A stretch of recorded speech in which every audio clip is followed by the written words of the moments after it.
like being a sovereign soul, you know what I mean? And how functioning in society today, like how we can create a more sovereign life, disconnected from kind of like this construct of the matrix, and like what it's really doing to us, and it's keeping us stuck. Because in truth and reality, guys, we're all very free, but we get stuck in the concepts of what life defines us as, and those boxes change us, and it stops us from being who we believe we should be, you know what I mean, and stops us from getting there. Naya says, I'm doing good, hope all is well. All is well here in the office, baby. Yes. Today was kind of like a little bit of a lazy day for me, I want to say. Spirit had to check me because I had got a little bit lax on posting my videos. Y'all, like it was kind of like an adjustment, like going live twice a day and posting 5 videos a day. And I usually sit down at least one day a week and like edit all my videos for the week, but I didn't get that chance this week. And I got a new editor for my podcast, so new episodes are definitely going to be uploaded coming in the month of March, which is going to be totally awesome. So if you, I think I put the link in my link tree for those of you who would like to subscribe to my podcast. It's really only one video up there right now. But just getting back to the topic, like, so I've been talking to Spirit, and Spirit's like, this is the way I want you to explain this. So I'm kind of going to dive a little bit deep into this soul sovereignty thing, because I feel like it's important for us to just realize, like, okay, we are all sovereign souls. What does that mean? That means that these boxes and these constructs of who we are don't define who we are, because we're a lot more than who we present ourselves to be. You know what I mean? Like, we are beings. We are beings. We are souls created in the likeness of God, of the universe, of the greater I am, right? And so by us being these awesome, powerful souls, we are all connected to each other as one, right? And everything around us is also a reflection of us, because it is also a reflection of the divine, because the divine is in all things, right? But today, it's something that I've been talking about a lot, but Spirit is like, now I want to take you down the rabbit hole, right? So in this rabbit hole, what I want you guys to understand is that, yeah, we're all connected. Yeah, we're all one. But in actual factual, like, if you're diving deep here with me, you know what I'm saying? When we peel open that little piece of, yes, we're all one, but this is me, right? We are all individual souls. All individual souls. What does that mean? That means that no one can define us, because we are indefinable, because we were created by the one source that is all things. So who are we? We are ourselves fully, and being here on the 3D planet, like, we're defining ourselves in all of these little boxes and containers, and calling ourselves different and weird, and an alchemist, or a Christian, or a Muslim, or whatever these boxes are. I'm a woman, I'm a man, I am straight, I'm gay, I'm trans. Like, all of these constructs try to help define who we are, but they're not really but what they really are doing is they're boxing us in to a defined title, a defined role. These things are all descriptive, like, they're all descriptive. They're all adjectives of the pronoun, right? So the pronoun is you. All of these things are just ways to describe yourself, but we tend to make them boxes, right? And we tend to make those boxes of who we are. And what does that mean? That means that sometimes those boxes box us in, and we're not really allowed to like, boom, tap in to what it is that we want to do, because now we have this thing that, you know, when we were in school as a young child, we had this thought process that I wasn't good in school. I don't know how to learn. I don't know how to succeed. Because I wasn't a good student, now I'm a failure. And now I walk through the life with this idea, with this box of failure. And no matter how hard I try to reach up and grab success, I'll never achieve it, right? Breaking out of our shell. The thing is that shell is meant to give you an understanding of a part of yourself, but it does not define yourself. And when you realize that, you're able to break out of it. But what most people don't realize is that life is a paradox, right? So what we end up doing is we continuously put more and more bigger shells around us until eventually we grow so big that we cannot be within this shell. This title no longer defines us. It no longer shows who we are, right? And so we have to break out of it. Don't call me, you know, this is not all that I do, right? You find like a lot of influencers today that kind of, they niche down so hard that when they want to show who they truly are in fullness, I am a full human being. There are more aspects to me. No, like their following doesn't want to see that, because they don't want to see them as a real person. They want to see them for the particular thing that they have put themselves into, this niche, right? And that can sometimes feel suffocating, because then you're not allowed to be authentically yourself in all areas, but only in this one area. Do you see what I'm saying? And so we all do this though. We all do this. We all do this, but we do it personally within our everyday lives.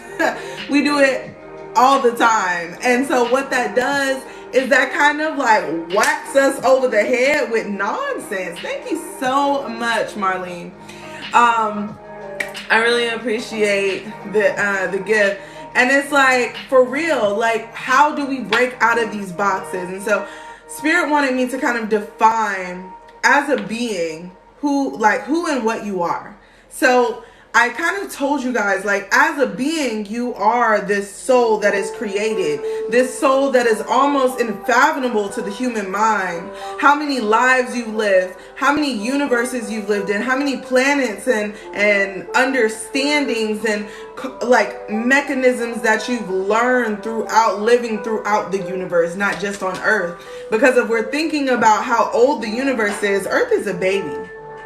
Earth is a baby. And because Earth is a baby, it's easier for souls to come here and learn, because the elevation of, sorry guys, I don't want that to spill out on my desk, but the elevation of the planet on an energetic level is a lot less than other developed planets. So when you come here, you have to really like learn who you are, but it's like a consistent heaviness. And that heaviness are the boxes, right? And so it's not just the boxes we put on ourselves. It's the boxes that our mother, our father, our brother, our sister, our school, our friend circle throughout the years that fall away and rebuild and reaccumulate and dissipate throughout our lifetime. They all put these boxes onto us. And sometimes we'll leave negative relationships, negative friendships, negative family members, all types of stuff. And then, but we still walk through our lives with the box that they gave us, right? And until we break our mind, until we break ourselves, until we punch ourselves through these boxes, we'll never be able to realize our truth, our trueness, our true soul, our true spirit, our true sovereignty as a soul, right? And so when you come on this planet, you agree to the terms and conditions of this planet. It doesn't mean that this planet has certain rules. This reality, this dimension has certain rules on how it functions, right? But during this time, over the next 100 years, Earth is going through an elevation. And it's so amazing to be here, right? It's so amazing to be present right now. Like, yes, there are things that don't go our way. Yes, the economy is shitty as fuck right now if you live in America. Yes, there's the pandemic. Like, there's so much shit that's going wrong. But if you could really look at what's going right, stuff is way better than it used to be. Y'all, okay, let me tell you something. I've always had access to my Akashic records, but recently, over the past year, I've been able to experience many of my past lives. And let me tell y'all something. Like, I had a life in the same bloodline that I've been born into, where I was like a Native American who literally lived like an hour away from this one place right here. What is the name of that amazing triangle light? It's called a nano leaf. But right here in this point, right, I live just miles away from a place that I was born into several lifetimes ago. And I remember the struggle of like having to make sure that certain things were done so that the village was fed. I remember like having to tap into speaking and talking to spirit in order to fortify my spirit moving forward, because it was so hard being on there. We all have past lives. That's right. That's right. And the thing is, when you really tap into the knowledge of what you learned through those lives, you understand like how you could really move through the world, you know? And Black History Month to me is like, this is a time where we should really be looking at the past. We should really be looking at the people who came before us, all of our ancestors, and understanding their struggles, understanding who they were, understanding where they came from, understanding their intellect and their understanding what was wrong and right by today's standards, but by their past standards, where maybe we're okay. And it's okay to break away from what was okay back then to create a better future, right? To create better humans, to create sovereign souls instead of box heavy souls. I never can remember any of mine. Alyssa, never say never. If you ask, you can receive. But I would focus on learning how to tap into your Akashic records, which is something we could talk about. This is why past life regressions are so awesome, and genealogy. For real. Like, I'll say this, like, and like some people's family, like they have knowledge of certain lineage lines, but then can't tap in. You know what I mean? Like my grandmother, on my grandmother's side, my paternal grandmother's side, like I understand the genealogy of what came from her mother and father, but I can never find the genealogy of her mother because her mother was Native American, and so I don't have that connection.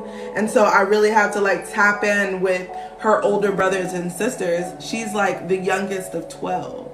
And she's like 70, so like a lot of them have already passed. So there's some things that are already lost. So I feel like tapping in, understanding that everything is available to you. Nothing is never not available. It's just you haven't set the intention to know. Like I was in meditation. Thoth had like I have access to my Akashic records mostly because I talk to Thoth. But it's just a part of my lineage because I have been working with Thoth over a lot of lifetimes. Like my soul was here during the Atlantean period and before then. So I remember, like I had rememberings of what happened and why like humanity took a fall. I remember what happened, like why there was a great flood. Like it was because of the Atlanteans. There was like a particular sect who really wanted power, and like they just broke down they were trying to call in a power, but the power was too big for them to control the spell, too big, and it imploded the entire island, the entire city. And many people were able to evacuate, and me and 3 other beings as well as Stoth took the time to kind of try to save Earth from like being fucked up. You know what I'm saying? And we had to open up the ocean and open a crack in the crust to drop the entire island down in it and close it. So when it exploded, it only sent ripples of water versus like energy that would decimate the planet. And I remember that. And the day that I remembered it, I thought I was crazy as fuck, y'all. I was like, this is wild. And Thoth was like, why is it wild? This is you, right? All of us have that possibility to tap in, right? To see who we used to be, to understand who we are now, to tap into our purpose and why those experiences matter. Sometimes we go through certain things in our today life because of what we dealt with back then, so that we could learn the lessons faster, so that we can take those lessons and tap into our purpose. It gets real, yo. It gets real. Like when we're talking about past lives, we're talking about the lessons of your soul. And if you think about it, the lessons that you learned, right, in 5th grade, can you remember those lessons? Sometimes we can't remember the exact lesson. We can't remember the exact details of how we came upon the information, right? But what we do understand is at this time in my experience, I learned about this, and this tapped me in. Let me tell y'all something. I'm gonna tell y'all a story about my partner, right? My partner is a music producer, right? When he was a small child, his paternal grandfather gave him a keyboard, and it was like this momentous moment because he had never seen like a musical instrument. And so he used to play with it and finick around with the little sounds and all of this stuff. And it meant a lot to him, right? And that stuck with him as a small child. He doesn't always remember how he figured out the little insignificant details of what made that moment important to him. But that time in his life changed his life. It put him on a path to his purpose. And just like you, your past lives and your everyday experiences are leading up to this exact moment, to where you're hearing this exact information, so that you can use this exact information to tap into your soul sovereignty, to become a being of who you are meant to be, to elevate yourself in the light of the one divine spirit, right? And step out of the darkness that had a hold on you, so that you can become the one, the truest, the youest you, the most authentic you, the I am you, the higher self, the integration of all of these things, the things that can tap in, right? And then step in to what is meant for you. So, I feel like soul sovereignty is something that isn't often talked about. I feel like in America, y'all, I'm getting a little bit hot, okay? I low-key don't have on, I got a crop top on, y'all, and I swear, I be getting in here, Spirit be talking. I do have the heater on, but Spirit be talking, and I'll be like, ooh, it's hot. Hello. Bradley? Bread. You must love some bread, girl. Go ahead. Okay, I'm going to turn off the heater real quick, because I'm dying, boy. But so when we're really talking about our soul sovereignty, I do love me some bread, girl. I don't even know if you're a girl, I'm so sorry. But I love bread too. But you know what? I can't even have gluten no more. I'm so sad face. But let me tell you something. I used to be really big into making bread. That used to be something that was super yes, for me. I was I must have been a baker in a past life, because I bet you can cook some bread, okay?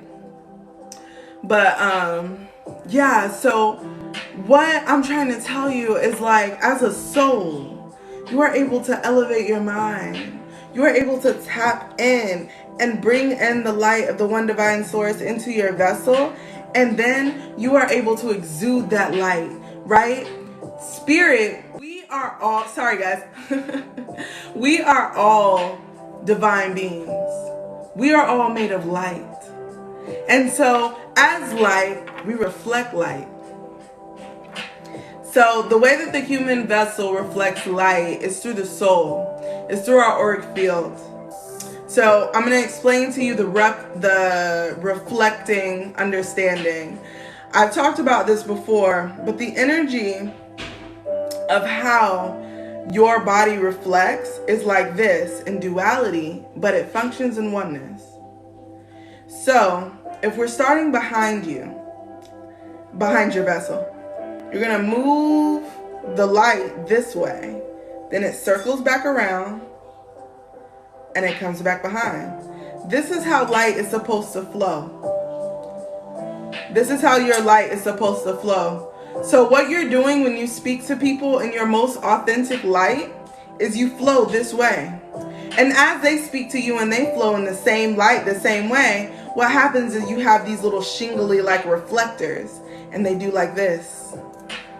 And they do like this as they move through. And they do like this. And this is good. This is good because it brings light. You ever talk to somebody and you get the chills?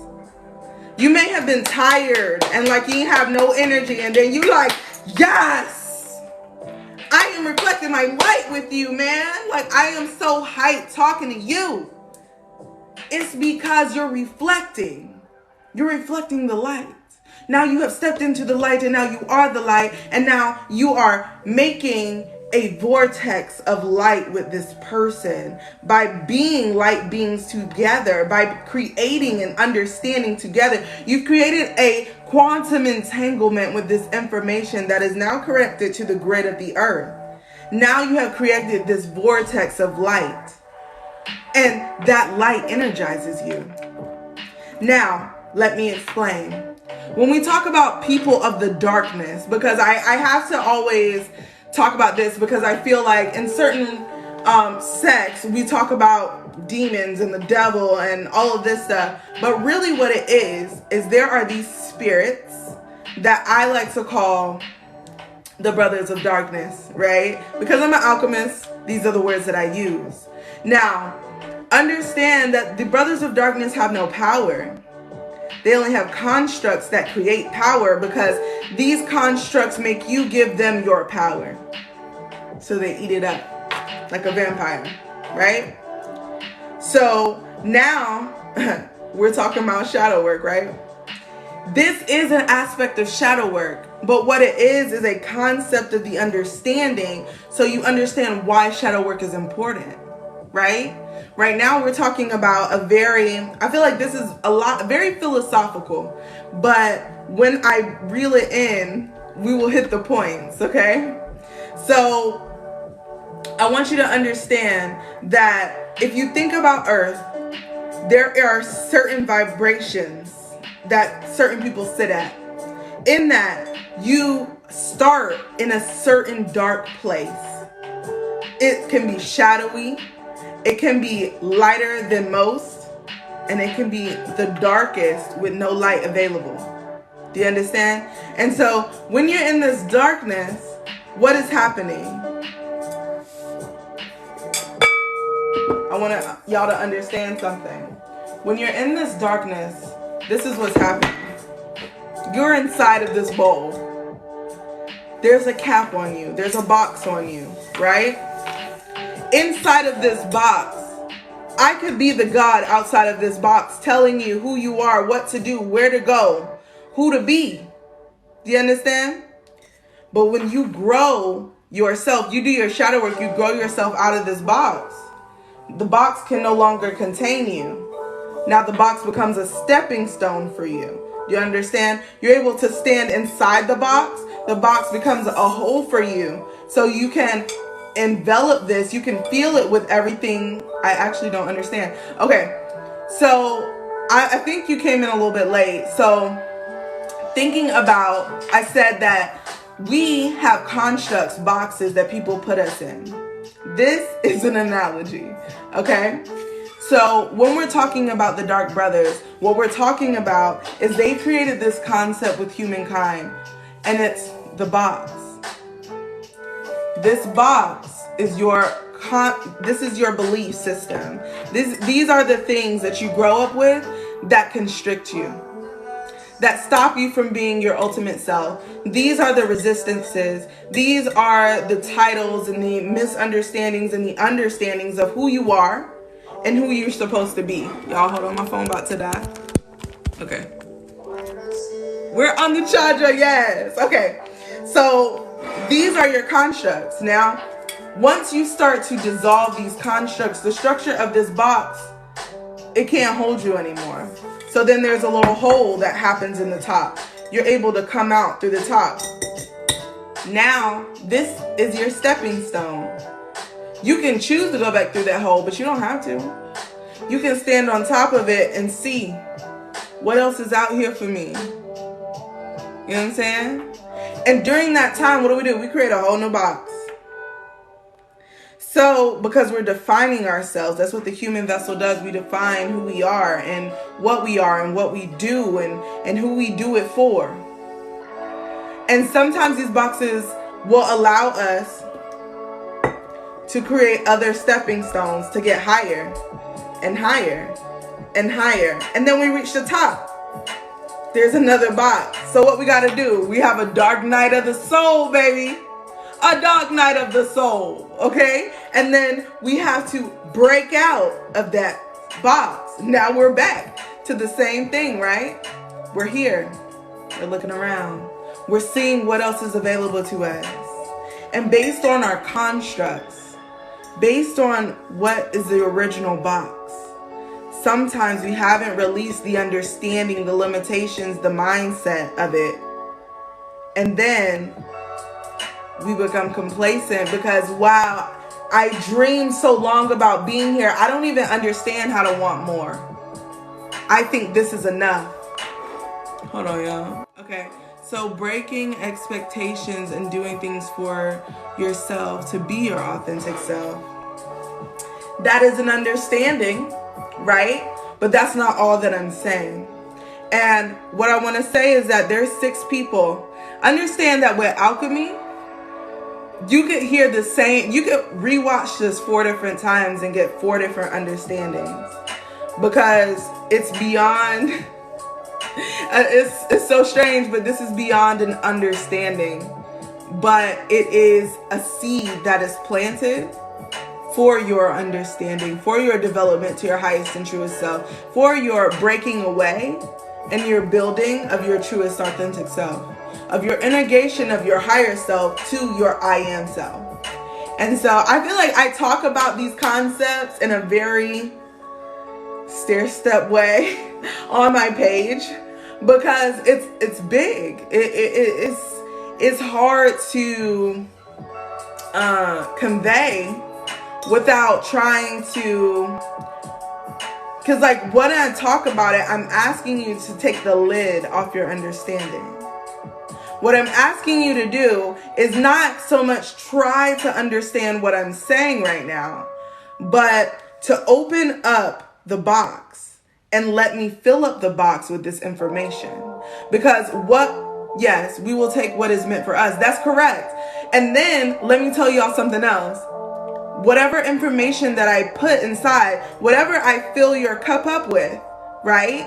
Whatever overflow that you're receiving from me, this water is going to do something different for each and every one of you, because your purpose is different for each and every one of you, right? But let me tell you something else. Some of you are going to remember the same information in 2 weeks, in 2 months, in 6 months' time, in 2 years, in 10 years, in 20 years, and it'll mean something completely different to you. You'll have accumulated a completely different mindset and a completely different understanding. And then you'll understand a different aspect of the message. I hope that makes sense. Because this is literally like, y'all, like something that I've been learning about alchemy is the unfolding, right? The unfolding of who we are, right? So we think that we are this outside, what is written on the outside, the colors of the outside. But what we discover is what's inside, the Buddha within, the peace and the understanding of who we are, right? And so that really puts us in a flowering place. But something that most people don't understand is that you are an eternal flower. So you bloom. Petals fall, but more is blooming. More is blooming. More is blooming. Continuously forever. Hello, love. We're just touching base on alchemy right now. Oh, okay. You're talking to her. All right, awesome. So this is basically what I'm saying. And so I kind of just want to let you guys know that now we're going to move to a different topic in this same lane, because I posted a lot of videos today about spiritual parenting and like the aspects in which we can also look within and use these things for our greatest and highest self as well, right? So today I kind of want to dive into fear, because that holds a lot of us back, right? Fear holds a lot of us back, and then we get stunted in the fear. Fear is a box. Fear is false evidence appearing real. False evidence appearing real. And sometimes we use that false evidence appearing real, and our ego attaches to it, and it says, this thing is real. It's a real threat. And I must protect you from yourself, from doing things that are illogical. What's up, beautiful soul? How are you? Ashe, baby. And so what I'm trying to get across here is that now you kind of have an understanding about what we talked about, right? So now I want you to understand, what is fear? What is fear when we feed into it, right? Thank you for the hearts. What is fear when we feed into it? We're feeding in why we can't. But can't is a construct of the dark. The only thing that exists is can. In truth, the only thing that exists is can. The question in the 3D reality is that there's a thing called resistance. And until you stop feeding the resistance, it's going to be hard to get to can. I can do this. I can get to this place. I can move. I can be prosperous. I can be wealthy. I can have a job that I'm making 4 times my salary. I can create a business that is a multi-million-dollar business.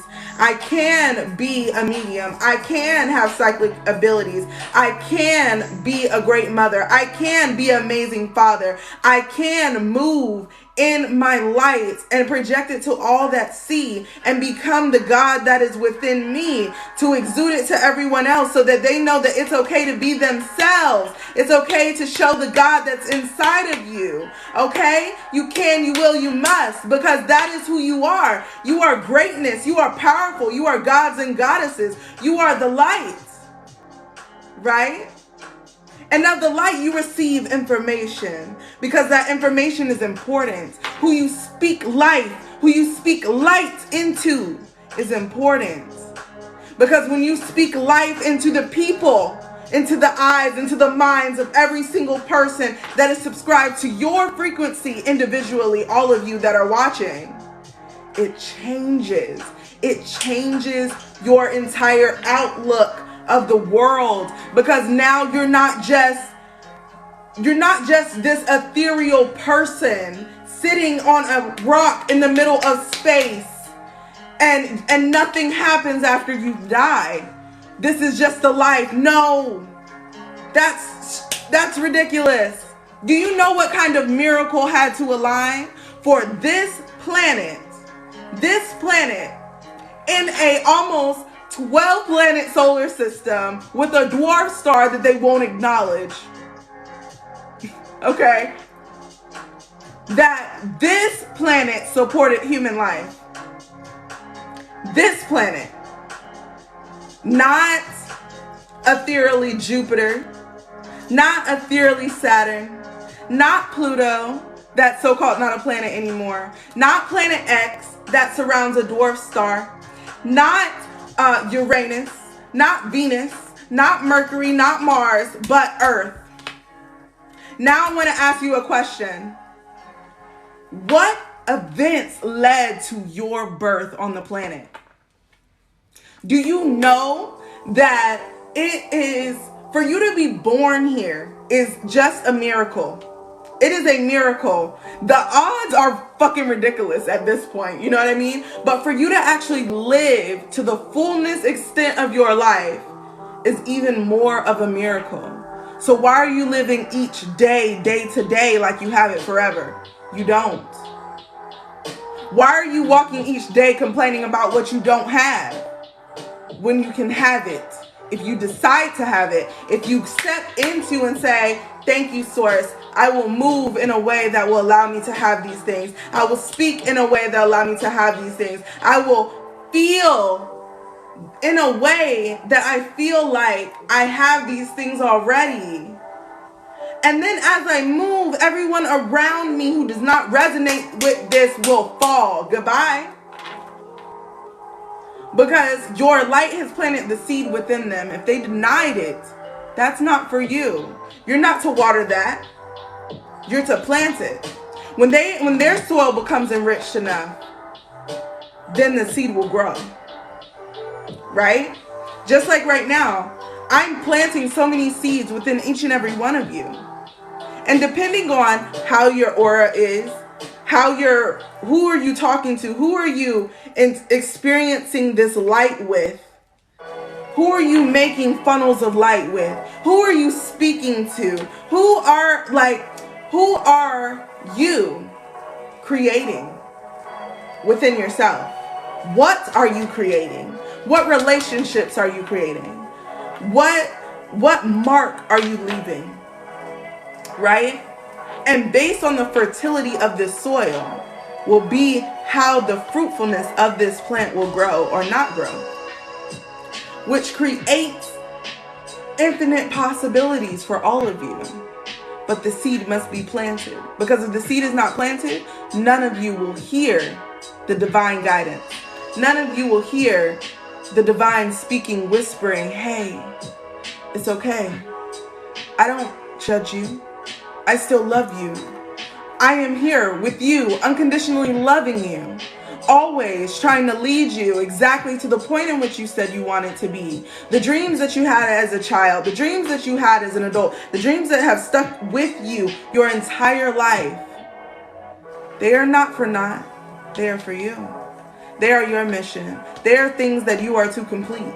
And understanding that not everyone is going to feel it with you, but that is still good because it's for you, with you, by you, for you, to exude your life for everyone around you. Let me see what you guys are saying right here and tap in. Preach, sister. Yes, honey. We have it already. That's right. Anything that you pray and ask the divine for, you will receive it within the spirit first. And then as you water that seed, that light that the God divine gave you, it will grow into your reality. Don't be afraid of the unknown. For sure. Thank you. It has always been in our face. For real. Dang, I wasn't expecting to get emotional over this. Hey, my baby.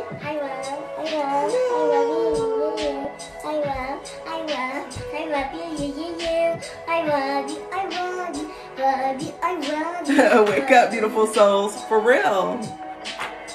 Thank you, baby. We enjoyed your song. Thanks. Yeah.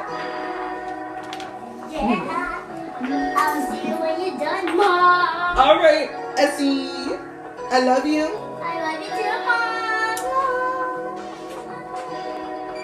Mom. But guys, I know, right? But what I want to talk about now is cute song she made. Yeah, she is like, I feel like one day she'll probably be like, just exuding her light the way that she needs to. She likes art and music a lot. I think it's mostly because of my boyfriend. Like, he be having sessions downstairs, and like he go in there and they like really in there with the writers and everything, and she just be like, what's up, what's up, what's up, my baby? And she be in there, she dance to their music and stuff. She be remembering the words. Straight abundance to you and your family and everyone. Thank you so much. Blessings to you, Skylar Stone 73. I want you to understand something. You and everything that your light touches matters. I want to kind of dive deep into some things that are really near and dear to my heart so that I can create an understanding for you. I am the product of my family.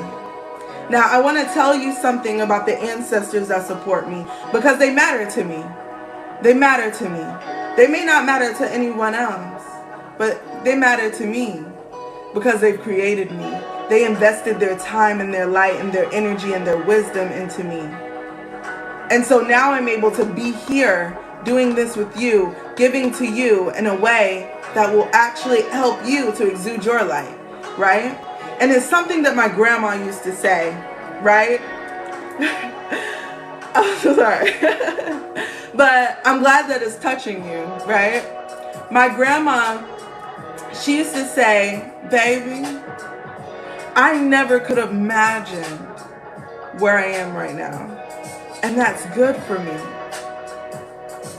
And I'm grateful to God every day that I even have this. Now, my grandmother, my great-grandmother, she was born in the 1930s. I want y'all to get this. The 1930s, okay? My grandmother was born on the same day as Martin Luther King. You know what I'm saying? So just to put this in, and they lived in a home. They lived in this home that for so long was a black community, right? And my great-grandmother had 6 children. And she exuded so much light. And even though she had her negative things, by the time she became an elderly woman, when I came into the world, she had all the wisdom to put into me, the understanding to put into me. Yes, there were constructs and generational curses that were also embedded during that time, and I had to release those. But during that time, I understood who I was. My grandmother did not have a family. She was adopted. And the amount of gratitude that she had for being able to step in with a partner at the age of 14. At the age of 14, with a grown-ass man, okay? That was her partner, that was providing for her. To allow that man and his family to become her family. To help her find that longing and that community and that understanding of who she was during that time. And I had to understand that about myself. I had to understand that in certain ways, that is the generational blessing of my family. Is that when the women in my family are lost, we find a partner that creates a secure, unconditional, loving place. That we create that together with that partner. That creates the center of healing and the beacon of our stepping stone out of our box. Not only that, but just within my family, I don't know about you, but within my family, that allows us to have a place to stand. To create a podium to say, hey, I'm important. And what I have to say is important.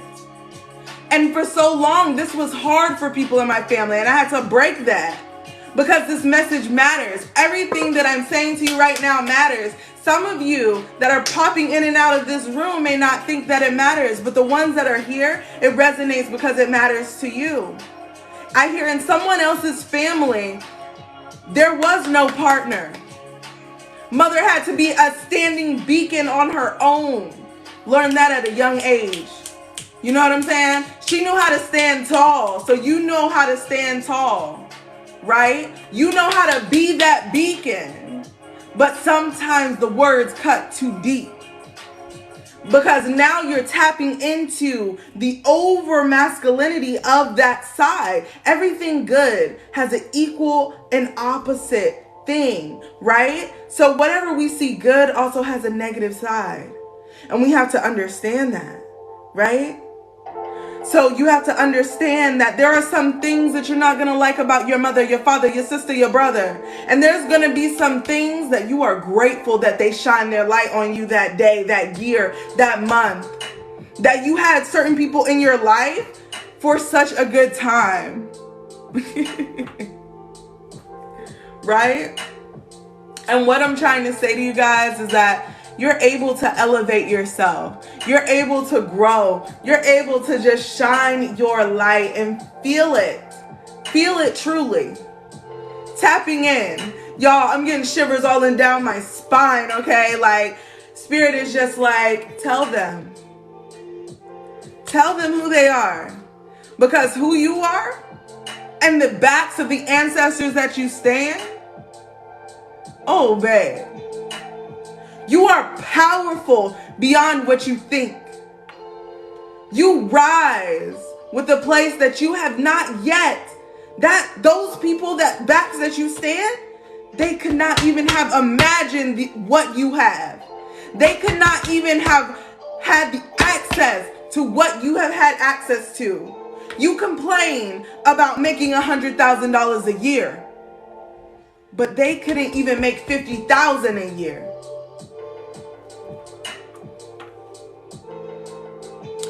I'm so sorry, baby. I think I had talked to you, Malaya, on Instagram. Come back tomorrow, okay? Today we're talking about something very deep. If you want to get in with this, though, you can receive this message right here. So if you feel like someone needs to hear this, send this live to somebody. Because I want to start talking about something else right here. Talking about spiritual parenting. Because I feel like now that I've taken you to this place, I want you to understand how you can pour this light into your children. I want you to understand that the shadow work that you're doing is for the generation ahead. Right? This message is not for everybody. So it doesn't hurt me. You know what I'm saying? But what I do know is those of you who take these gems, okay, those of you who take these gems, your family line will be changed forever. Because they will have the tools to elevate themselves mentally up out of the boxes before the boxes are placed on them. They will stop the boxes from being placed because they understand their sovereignty as a soul. They understand that they control their entire reality. So fear is not a problem. I will not be breaking myself. I will not be breaking myself out of constructs that I will let my daughter stay in. You got me fucked up? Hell no. That's cap. For real. If you thought that I'm going to be this enlightened person, then turn around and be toxic to my children. That's crazy as fuck. That's the duality of it. I'm not planning on having kids, but I might pass it on to my nieces and nephews by accident. Hey, let me tell y'all something. When I first started learning this stuff, even at the minimal levels, I used to be a nanny. Just so y'all know, I used to be a nanny. I see this stuff every day. And I remember I used to watch these two siblings, brother and a sister, sweet kids. And the sister, she was a very strong soul. She knew what she wanted when she wanted. She didn't care who she had to step over to get it. But the older brother, he had some things that constrained him because his father wasn't around. So he felt very angry, and he felt like no one loved him. And one day, he really had like this explosion in the house. And he was just like, my mother's mad at me. And because she doesn't love me, no one will ever love me. No one will ever show me the love that I need. And I sat down with him and I was like, don't ever say never. Just because someone is upset with you, just because someone is disappointed in you, and your actions doesn't mean that that unconditional love is not there. Look at the actions. Don't look at the reaction. Look at the actions, the consistent actions of the people around you. You are deeply loved. And just because the person that you want to love you doesn't love you, it doesn't mean that you're still not loved. It doesn't mean that someone else still won't love you. It doesn't mean that you can't be better, greater, more powerful than that person who just simply didn't understand how to give unconditional love to you, because maybe they didn't have it for themselves. Maybe they didn't have the tools for themselves. They're running away from themselves and you. So don't take it personal, because they're not understanding that by denying you, they're denying themselves. These are the concepts, and you can break a child out of that box. You can teach them to think for themselves. You can teach them not to identify with this stuff, because even though it hurts as a child that a family member will talk down to them, a family member will molest them, a family member will hurt them, will beat them, will deteriorate their knowing and understanding of self. Okay? When you tap in to show this child, hey, I understand that this bad stuff happened to you. When you're with me, this is an unconditional space of love. I'm always going to support you, and no matter how disappointed, angry, or upset I am at you, this love is still here. It will never go anywhere. Do you understand? No matter where you go, you can always come here, and I will fill up your cup. Because that's what you need to grow and understand. When you tell a child who's been hurt by some of the most parental figures in their life, some of the most authoritative figures in their life, I believe in you. What you have to say matters. Who you are matters. Your artwork, it matters. Your expression of your truest and most divine self matters, even if others can't see it. Because you're creating the light that is all your own, that's going to touch other people in a way that will make them shine their light and think that it's okay for them to do it themselves. Let me tell y'all something. Picasso tried really hard to be like other artists of his time when he was coming up. But there was a time when he had to break away from what others did and become himself. To do what made him feel good. To show who he was through his art in a way that other people couldn't understand at the time, which created a completely different movement, which touched lots of people who also wanted to do something different, for them to step out and do something all their own. Frida, I don't know if y'all know about Frida. Her husband was a famous painter, famous Latina painter, and he would paint over her stuff, or he would let her paint things and then he would sign it with his name.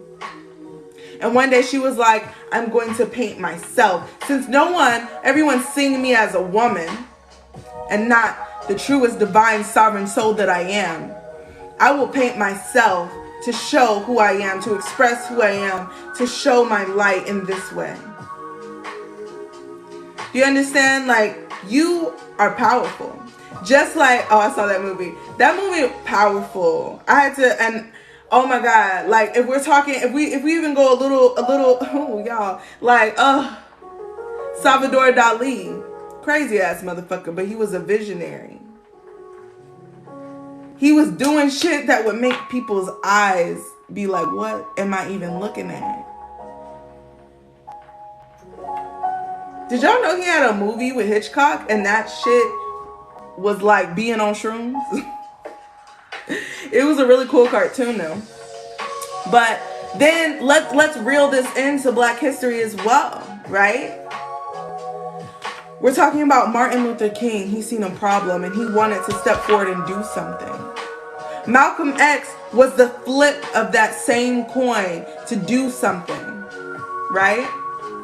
As a Latina in my school, I love to use Frida as inspiration for future artists. For real. Because what it gave is, even when you are confined in a box, you can still be you. And you can still create the light that is you. And eventually someone will recognize you for the truth that you are. Y'all, I can't remember her name, but there's this artist. One of my best friends just loves her, and she's from Japan. And in Japan, like, she wasn't recognized as an artist. And because her art is like a room. And she creates these crazy experiences that you could walk in or you could peek into. Her works are so spiritual and beautiful, for real. And you could peek into, and it changes the way that you look at art. And it's so cool. It's so cool. And it's like, she was like, for almost 30 years, people were copying her and becoming famous off of her work, but no one would recognize her truth. Until one day, finally, after decades of doing it, now she's touring all over the world because her exhibits are amazing. Now she is able to do interviews and get paid all of that people took from her. Now she is able to do it on a scale that is almost like 20-fold of what she wanted to have. So what I'm trying to tell you is the backs that you stand on, don't take that for granted. And when you talk to your children, let them understand that not only that, but they stand on your shoulders, they stand on your back. And you are coaching them on how to stand, how to walk through the world, okay? So now I'm gonna give y'all some, like, teach your children how to talk to spirit, how to manifest things, and don't you dare stop their manifestations. So I'll give you guys an example, right?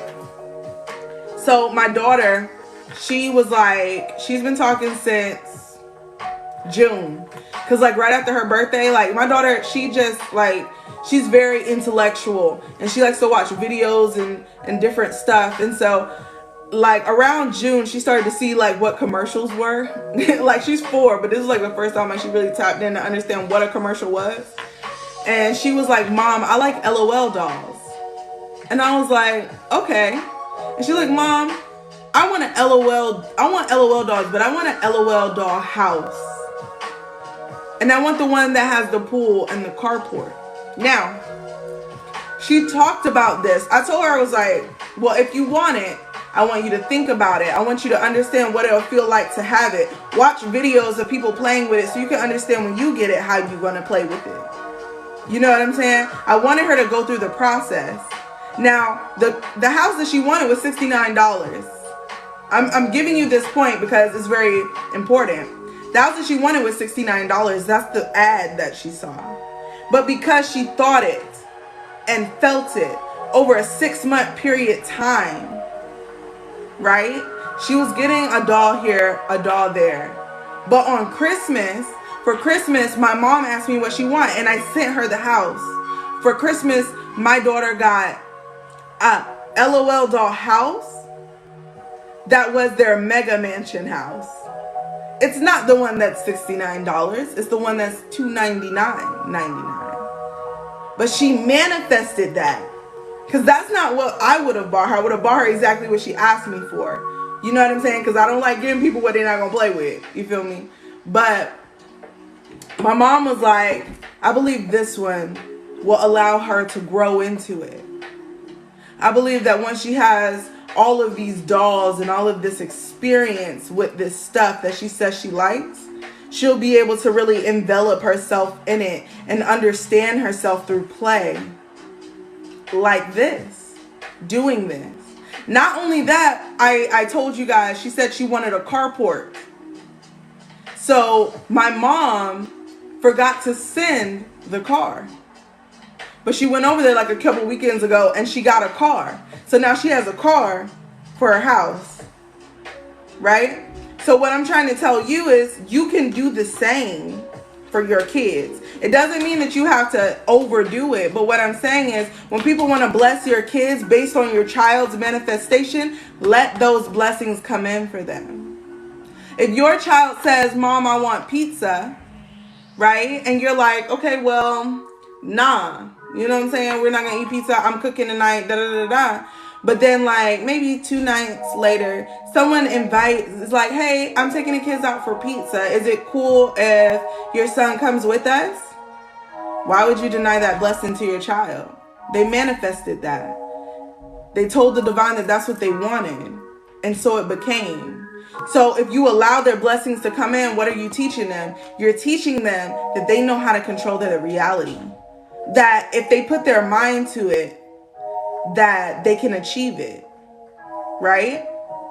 You're instilling the simplicity of it, but over bigger things that they want, that stretch of understanding, that feeling like they're never going to get what they're asking for, that sitting with it and sitting with that discomfort and those feelings and still being like, I still want it. I still know what it's like to have it. I still understand it, even though I feel like I'm never going to get it, but I'm going to keep saying it as if it's already mine. You know what my daughter says to me when she wants something? Mom, I have this amazing thing. I don't even know what that was. It's like, Mom, I have this amazing thing. And I'm like, what is it? And she's like, oh my God, Mom, I have this LOL doll house and I'm going to play with it like this and I'm going to do this with it. And it's just so amazing. And I have these dolls and I have this car and it has a pool on the back. And when you flip it over, it has this and da da da da da da. And I was like, oh, that's so awesome. Is that at Gigi's house? And she was like, no, Mommy, it's at the store. We need to go pick it up. But that's what I'm saying. Like, understanding, having your kids understand how to manifest. She took me through that entire story because she was living her truth. She was living her truth in the moment, what it felt like to have it. And now 6 months, 7 months later, she has it. She has it. Not only that, but she spent so much time focusing on it and understanding it and wanting it and understanding what it meant to have it, that all the other things that came up during that time that were around it, that were fleeting emotions, fleeting things that she wanted, they fell at the wayside because it didn't align with what she said she wanted, the main thing that she was focusing on. So then she got more because she focused more of her energy on the end result. Right? So I'm going to put this into a bigger scale. So Spirit wants me to talk about sports because they're like, some kids are in sports. So if you have a child that's in sports and they're not doing good, she knew what she wanted and she was determined. Must have been amazing for her when she got, y'all, I had to put that thing together, but the box that it came in, it was bigger than my desk. Okay. And my desk is pretty big. And like my desk is like, basically like my arm span, okay? And that box was way bigger than that, and it was heavy as fuck. And she was like, oh my God, Mom, I was like, yes. And it took me and my partner like 2 hours to put this shit together, but it was worth it. You know what I'm saying? It was worth the look on her face. You know what I'm saying? It was worth her having experienced all of this stuff through the internet and understanding and seeing it, that now she can have it. So, okay, so now we're going to move to the sports thing because I feel like Spirit is like, okay, now let me show you how to elevate this to your older children so that you can encourage them to create the life that they want, right? Yes, they are. They are, and they got joints. So, like, if you have, say, for example, a child that's in sports and they feel like they're not good enough, right? They can't tap in. They can't tap in like everyone else, right? You have to explain to them that diligence and consistency is important. Them, before any game, before any exercise, they need to sit and visualize who they see themselves as. Who am I? What am I working toward? What is my why? Define it. My why is to be one of the best players on the team. My why is to execute like Kobe every day. Even when nobody's looking, even when the sun's not shining, even when it's snowing, when it's raining. I'm still getting up and I'm moving toward my goal because I have diligence, I have determinations, and I have consistency, right? If that's their goal, then how do you help them stay consistent, right? You can tap into your child, and what you can do every day is speak to them in affirmations, right? Speak affirmations into your children. I am so grateful for your hard work and dedication. And then follow up. How was your workout? Isn't that such gratitude that you can feel the pain of executing your goal so that later that pain will turn into endorphins, will turn into that dopamine hit that'll make you go even harder the next time? That'll make you stay even more consistent because it feels good. The pain is there, but it feels better than what the pain felt like before. Sooner or later, that pain will subside, baby. Come on, let me go ice your legs. Let me wrap your knees. Let me wrap your ankle. Let me wrap your wrist. Let's go. Let's go for a walk. Let's go for a jog. I bet you can't beat me to the mailbox and back. Talking to them as like to get them motivated and then saying these things.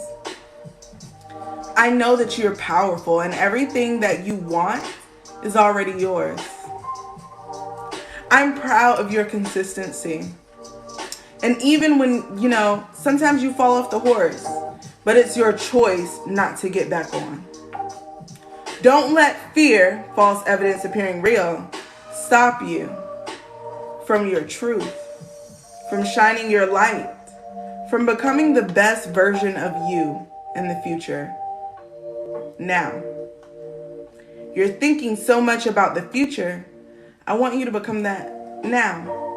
How can you be that person now? Because sometimes we have to put it in perspective for our children. They aspire to be so much so that then they cave into themselves and then shit on themselves about how they're not that.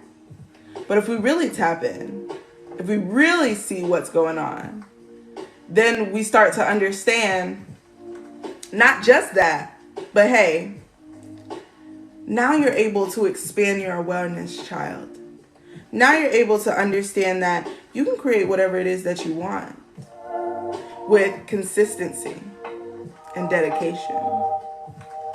You don't necessarily always have to work hard because consistency will cover hard work, right? If you're constantly working hard, then you're working in frustration, then you're working out of alignment.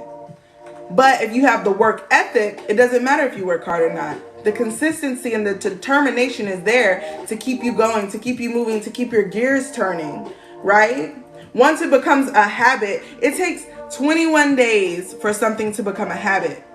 It takes 90 days to instill that habit into your lifestyle, right? So whatever you're teaching your children, you have to stay consistent about it. My daughter, she loves horror.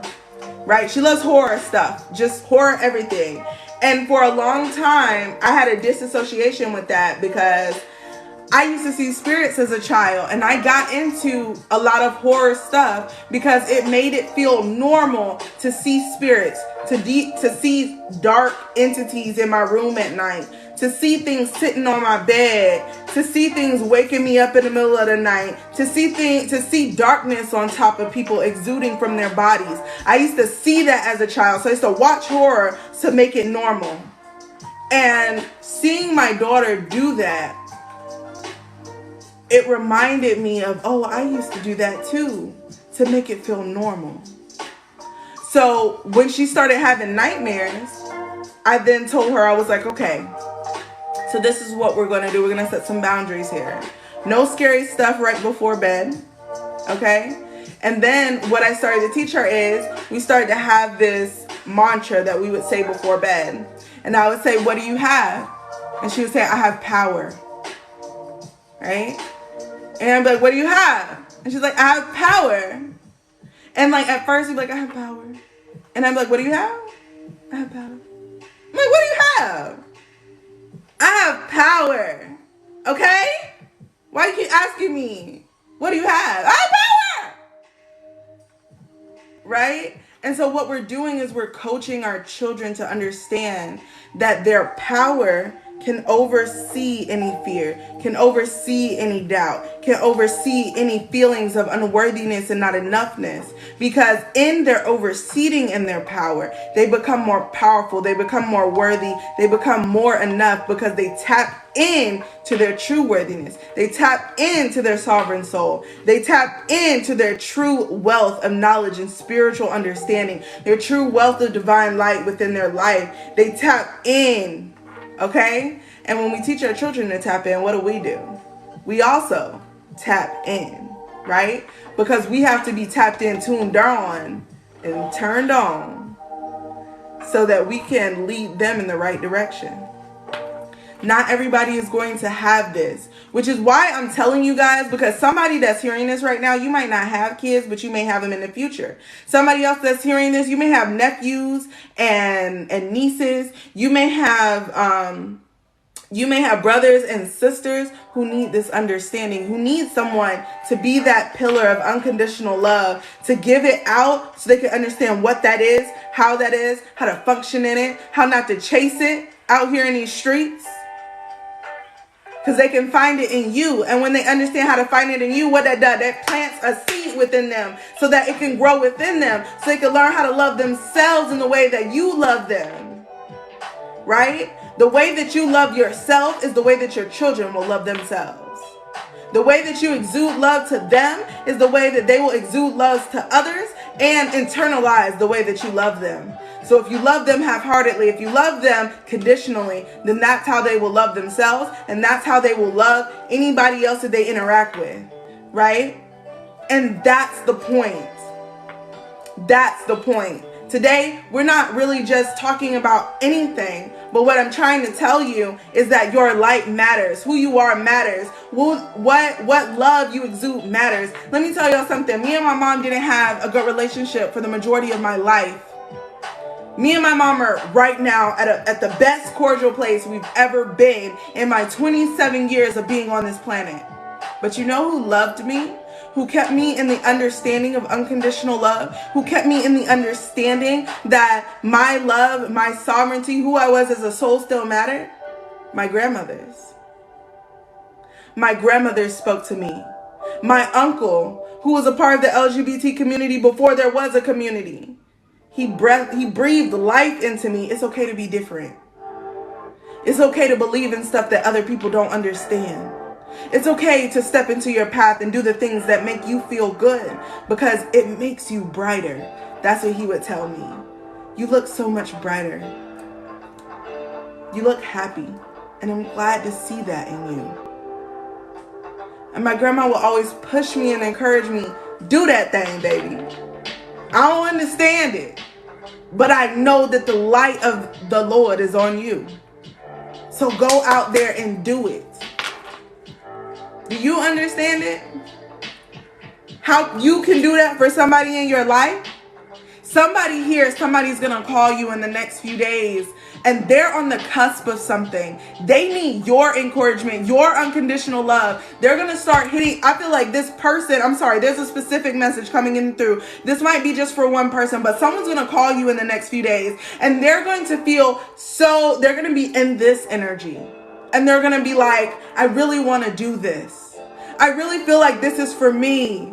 I really feel like I need to do this, but everyone around me is telling me it's stupid. Everyone around me is telling me I'm being weird as fuck. And I just need to know, am I tripping? Am I tripping shining my light? Am I tripping stepping into my purpose? Am I tripping listening to the voice of God in the back of my head that nobody else can hear? Feeling crazy as fuck. Doing shit that don't nobody else around me know what to do, how to do, or even understand what I'm doing. But I'm doing it anyway. I just need somebody to tell me that that's what it is. And you're that person for them. That's why you're hearing this message right now. Some of y'all that's watching this is feeling this way right now. And this is your message. Do it anyway. Do it anyway. Fuck if they don't like it. They don't understand it. So why should you base Okay. Spirit is saying, why should you base a decision based on someone's arrogance and ignorance of what you know, what you have understanding of? Let me tell you something. Galileo, for his entire life, was telling everybody that the earth was round, and they thought he was crazy. The church executed him for heresy. Do you know it took them hundreds of years to apologize? They didn't apologize till 2012. Good evening. Hello, love. Yes. Kay Morris, what's up, baby? But this is what I'm saying, and I want you guys to understand that shining your light is just so good. Shining your light is the love, right? When we shine our light, regardless of what you believe, you are in the light of God, and you shine that light out. Regardless if you call God the universe, regardless if you call love divine, regardless if you call love the way that I do, the unconditional master, the one I am source. Whatever it is that you call it, you channel it through you. You become it. You tap into that energy. When you step into the truest version of you, when you step in and you start to feel those chills on your back, when you start to feel those chills down your hands and your spine, when you get that butterfly feeling in your chest because you know you about to speak some truth, some life into somebody who needed to hear it, don't you dare close your mouth. Open that thing up. Release the restraints that are on your throat chakra and speak your truth today, tomorrow, and every day to come after that for the rest of your life. Speak your truth and provide the light to those around you who are still in the darkness, who are still in the box, who don't understand that they can break away, that they can have more, that they could create that, right? Like, I just want y'all to understand this, right? Like, in my family, like, my dad was the first person on that family line that was in his immediate vicinity that was able to step out of poverty, that was not living in the hood, living paycheck to paycheck. Now, granted, he was living in a middle class neighborhood, living paycheck to paycheck for a little bit, but then they were able to create an abundance there, right? But they had to break out of those mindsets. Still to this day, my dad's talk like a street dude. Like, my dad is like, yo, come on, let me sit down, let me talk to you. I call him Mr. Miyagi because that's what he give me. Rhymes for a reason. My dad has the understanding and the understanding of a root worker and an alchemist without the knowledge of what that means and what that is. He doesn't have that understanding, but someone invested the knowledge into him. And then his life experiences invested that knowledge into him. So when he told it to me, I didn't quite understand it growing up. I didn't. But he would always say, this little nugget, this little seed I'm planting in you right now, when you get 4 or 5 years down the line, when you get in this kind of relationship, when you meet these type of people, you're going to remember what I said. And that's going to change the way you move going forward. That's going to tap you in to understand that this information applies in an array of different areas. And I'm giving you the wisdom so that when you get to this specific place on which this wisdom applies, you're able to apply it and move forward. There were things that my dad taught me that I learned in alchemy when I was studying alchemy with Thoth, when me and him would go to the Akashic records, when he would tap me in to the book of life and be like, ask a question. And I would always ask stupid questions. No question is stupid, but I could ask a question. I used to ask a question. And I would always ask stupid questions. No question is stupid, but I could ask a question. I used to ask questions I could Google. Just to make sure I could Google it when I came out of my meditation, just to see if it was right. You know what I'm saying? Test it. Right? And then one day I started asking questions that I can't Google. And in that moment, I remembered something that my dad told me. He said, what you will attract, what did he say? He said, what comes to you is based on the questions that you ask and the questions that you're afraid to ask and ask anyway. The questions that only have an answer in a particular way if you ask the right person at the right time in the right place. That's wild, right? And at that time, what did I ask? I asked, why am I here? At that time, I couldn't understand it. I was like, why am I here? Why am I out here doing readings? Why did I go to school for film if I wasn't going to be a multi-million-dollar director? Because that was my vision, right?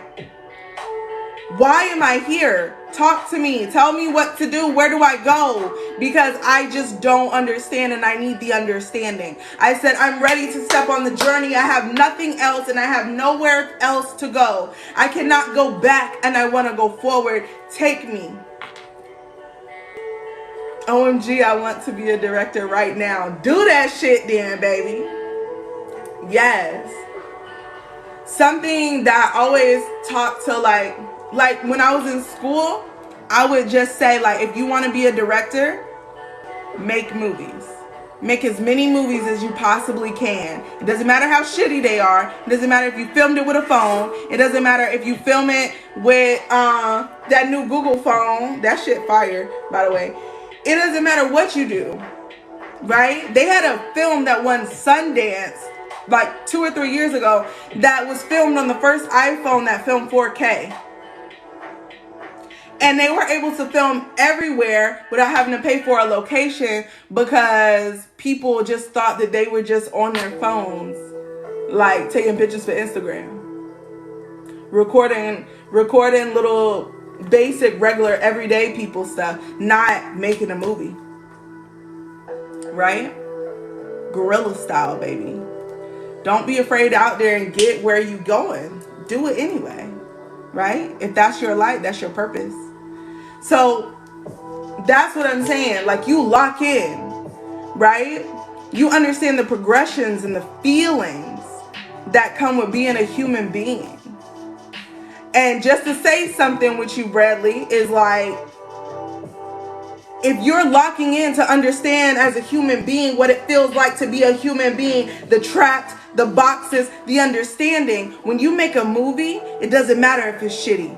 If the audio is good and you put some good music to that shit, let me tell you something. If you understand the constructs of how this reality works, anybody will be able to be emotionally understanding. They will be brought into it emotionally because you have the understanding of the hero's journey through life. You have the understanding of the boxes and the constraints that are stuck on somebody and how they need to break out of it.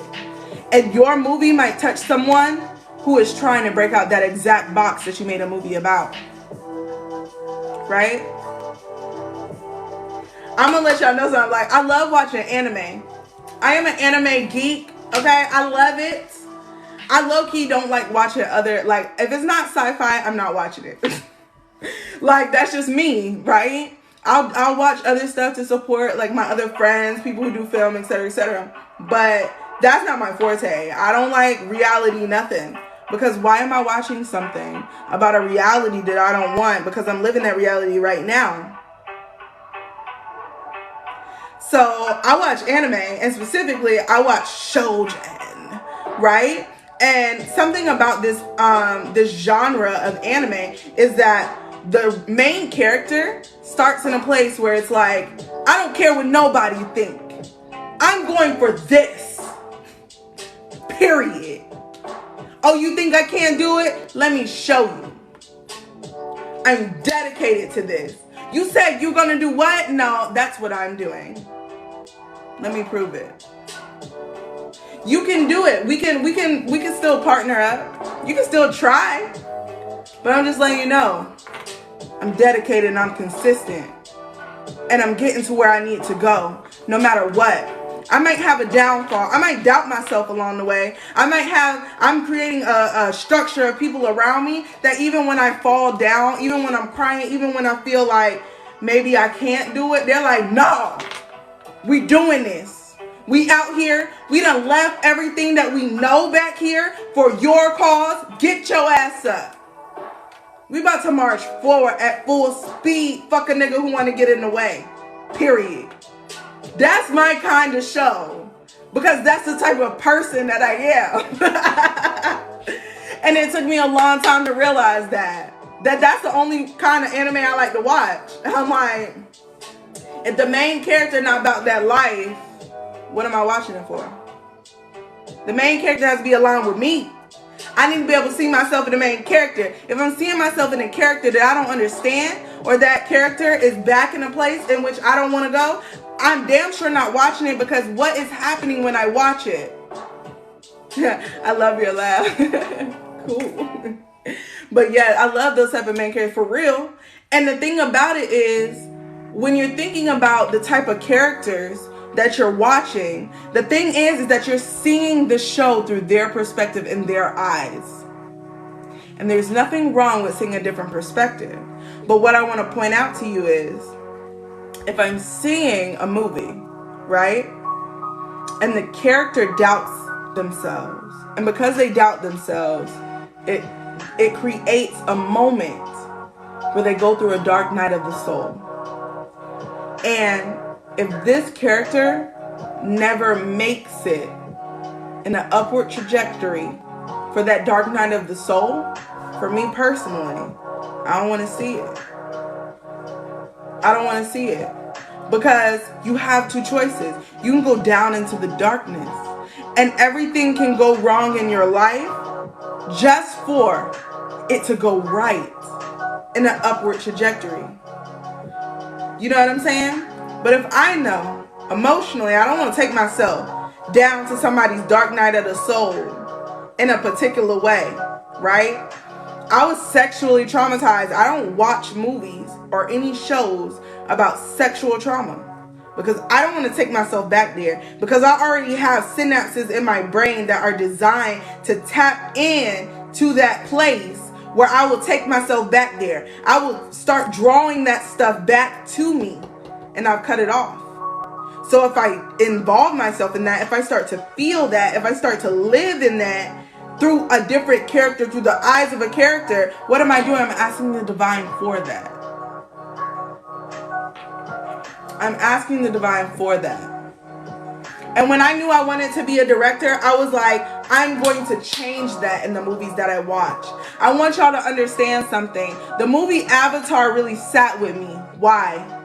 Because black people and other indigenous people around the earth were tapped into Gaia. They understood who she was. They understood her spirit. Right? And because a different group of people couldn't understand it, they couldn't figure out how to tap in. And they decided that it wasn't worth their time. That they just wanted to reap what they could from her. That other people were decimated because of it. And that hurts. And that pain. And still be able to stand up. Still be able to feel like a warrior. Still be able to say, I could do it anyway. I could be myself anyway. I am supported by the all that is. I am supported by the earth. I am supported by my ancestors. I am supported anyway. No matter any of y'all feel any type of way. I'm going to call you anyway and tell you what your grandma said. My family swear up and down I'm crazy, y'all. Like, I be get, like, when somebody died, they show up at my house. They be on the couch chilling like, girl, what's up? Can you make some calls for me? You know what I'm saying? And it's like, I've gotten to a point now where I don't have a hard time opening my mouth up and just being like, hey, I know it's going to sound a little crazy, but such and such is over here sitting on my couch, and they said A, B, C, D, E, F, G, and they need you to look under the bed for this. And I had to get to a point where that shit wasn't weird. You know what I'm saying? I had to make it okay for certain family members to be able to feel the presence of someone who passed away so that that person could give them a message that they had been trying to give to them for weeks. Great message. I've got to go. Thank you, Francisco. I appreciate you. I'm going to see you on the next one, baby. But yeah, I love you guys. And I hope that this concept makes sense. I hope that all of this concept makes sense. And I'm going to just stay on maybe for like the next 20 minutes. And I just want to talk to y'all. And if y'all have some questions or anything to elaborate on this understanding or whatever, put them down in the chat.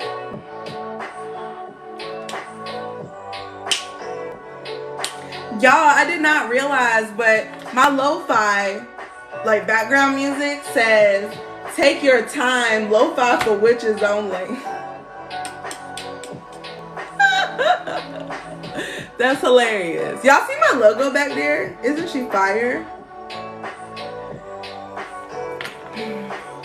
But yeah, so like I hope that this makes sense. I hope that when y'all are coming to this understanding that you're a sovereign soul, that you are just a powerful fucking being, that you can create whatever the fuck you want. And whatever resistance that you're experiencing, you're creating it.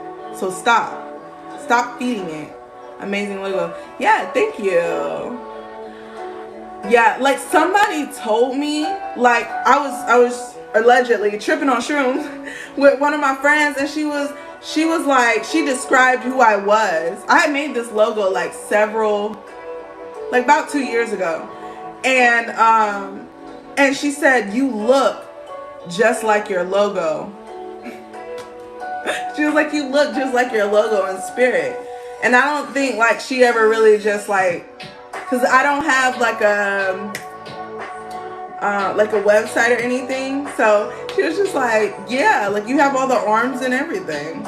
And then when I was talking to my mom, like we were sitting and chatting one day, and she was like, you know that you have combined all of the femininity that is you and me and Gaia into this work that is us, because we all do with you what it is that you need to do. And I was like, yo, that shit fire.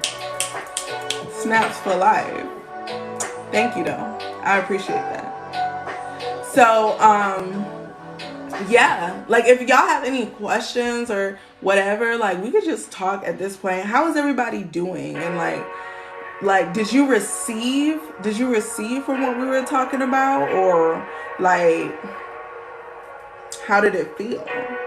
How did it feel receiving that message? Like, give me some feedback here. I be trying not to just pop off on a, you know what I'm saying? But I really appreciate y'all being here with me, you know what I'm saying? Like coming here on the live, or even if the people that'll watch this on the replay, because I'm gonna put this on my YouTube channel. But I just feel like that just gives me so much life. So like I really appreciate y'all so much. Like y'all don't know how much like y'all mean to me. And like I always say, like I'm a real person. And to connect with other real people, like that's a value that most people don't even understand. And I'm like, I'd be so grateful to have like-minded souls that are around, because I lost my father when I was 5 and was raised by my mother and my sibling. I feel that.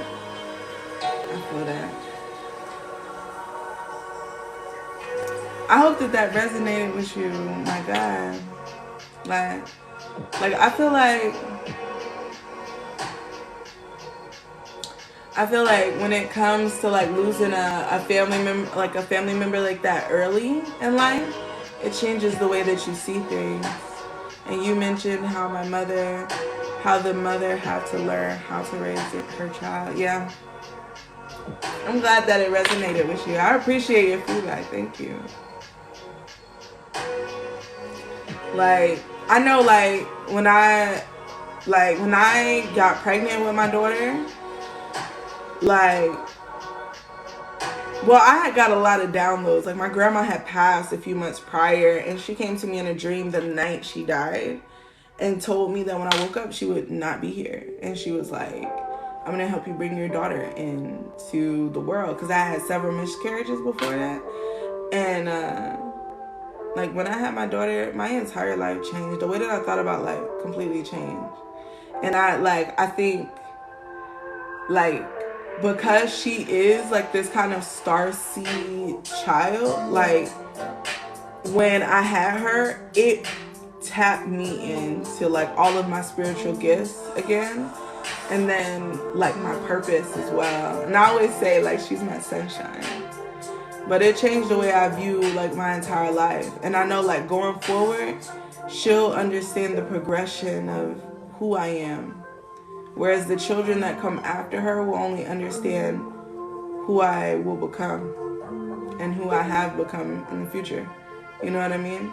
Like, but she'll see the transition of the type of person I used to be to who I am now. As well as my partner. You know what I mean? Completely different person than when we had her. He looks different too, like a different person. But I'm glad that resonated with you. I feel like it can get difficult, but it's worth. And I feel like also when you said that your dad passed, I heard that like that they want to talk to you. So if you're open to that, like, or if you just talk to his picture or something, he's like, talk to me. He's like an ancestor that wants you to help your dreams to come true.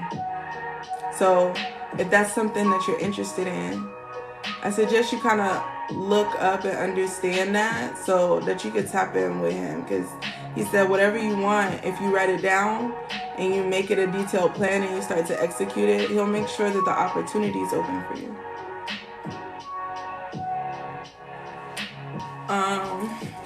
Yeah. Sorry, that was just like a random channeling. Like sometimes I have like a spirit just be like, hey, say this real quick. Like, yo, what's up? Honestly, I haven't fully accepted his death after all these years. You know what? I feel like grieving is your own process, right? Like, my grandfather died in 2007, and I was really, really close to him. And I don't think I got over that maybe till I was like 23, 24. Like, I stopped wishing that he was here at that time, and I started speaking to him as if he was here. And me and him communicate through music now. Like, he talks to me through music.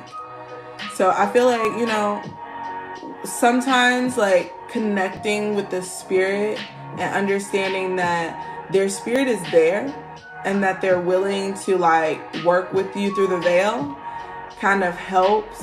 And it also helps you to get an understanding of who that person is, because sometimes because you're not able to know their fullness and who they were, you're not able to fully mourn them as a whole person. So more and more things come up as you remember them.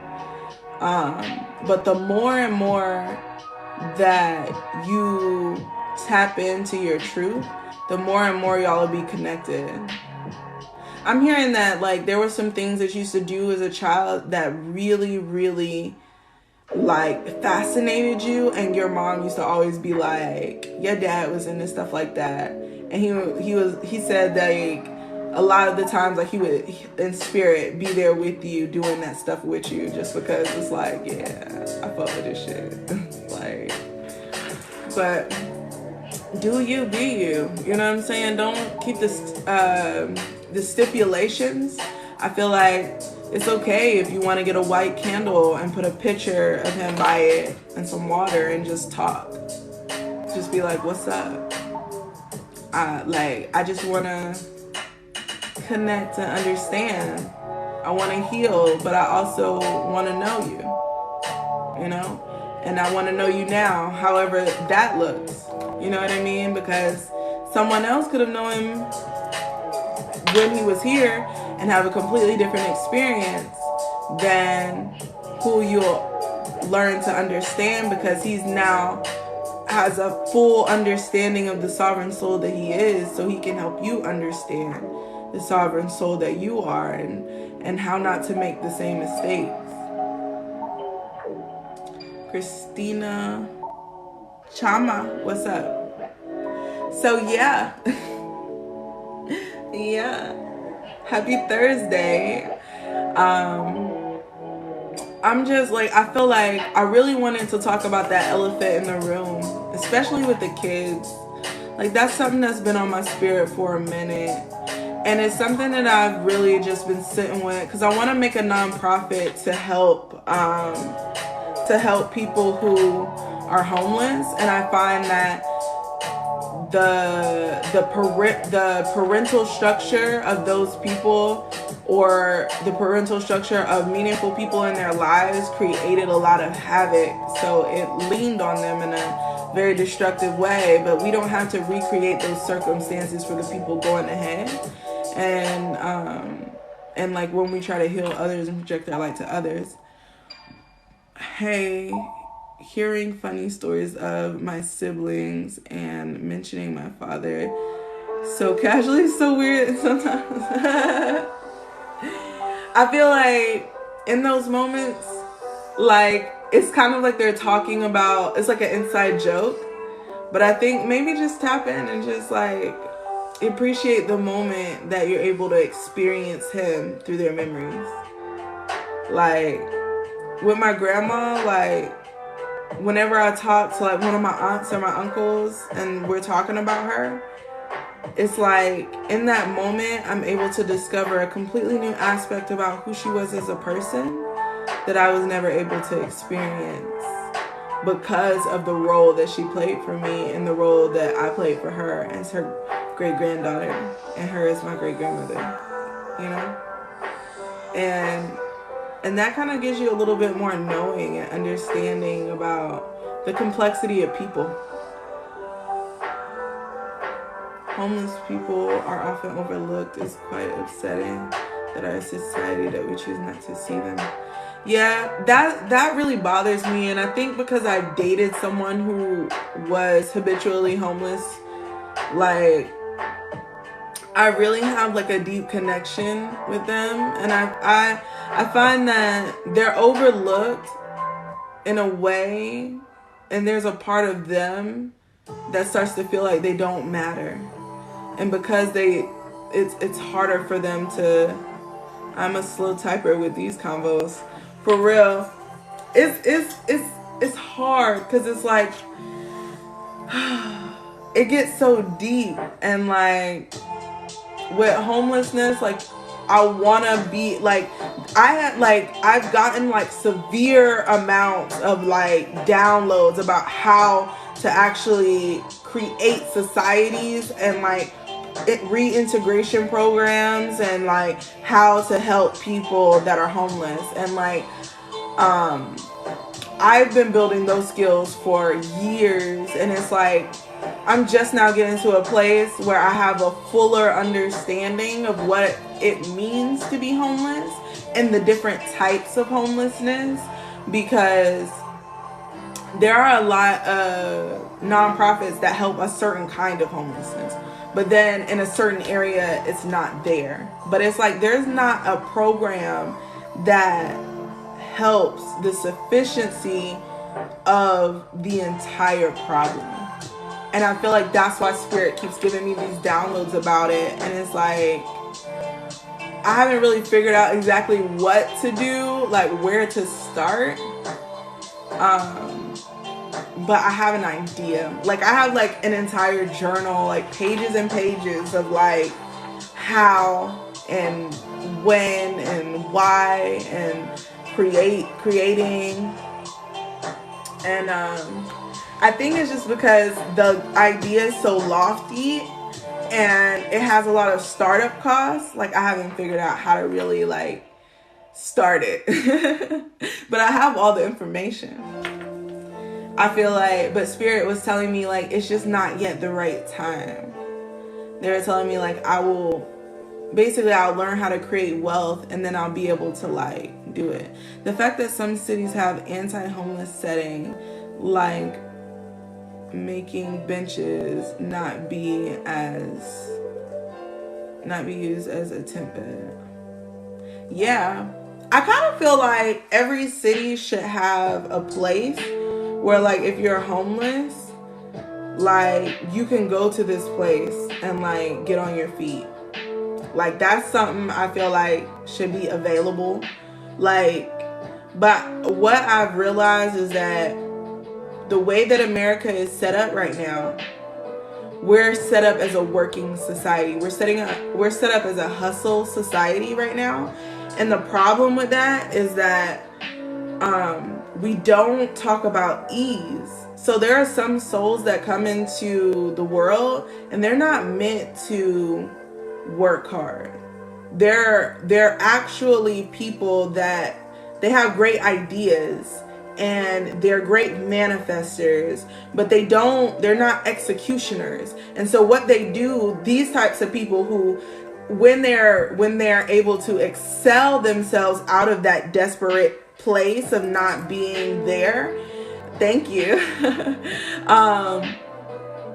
When they're able to excel themselves out of that place, they're usually able to create something. Like Steve Jobs was one of those people, but he figured out how to tinker. You know what I mean? Like, he tinkered with computers. Like, not everybody is able to have access to whatever that thing is that shines their knowing of tinkering. And so then they just feel like they're not enough, or like they can't sustain a job or whatever it is. But a lot of the times it's a mix between the psychological boxes that we put ourselves in, or that family puts us in, or traumatizing experiences put us in, or loss puts us in. And then it's like trying to access yourself through that box is very hard. And like, when you start to become surrounded in darkness and the darkness becomes you, it's hard to then say, like, I have the power and I can do something, and I can have more, and I can be abundant. And I think that sucks. And I feel like when you're homeless, like, you don't, like, sometimes you might have the knowledge of a better life or the knowing of a better life, but you can't understand how to get from where you're at to where you want to be. And I feel like if there was like a system for that, then you would be able to elevate that person back into society, but they wouldn't be functioning as a person that is often in society, but they would be functioning as a high level being in society, creating better beings in society, shining their light and bringing value to society, because now they understand their value and they understand their worth. So they're not gonna belittle themselves or let anybody else belittle them. You know what I mean? And I feel like it's important, you know? Some people never had the light shined on them, and that's something like I'm really grateful for, you know?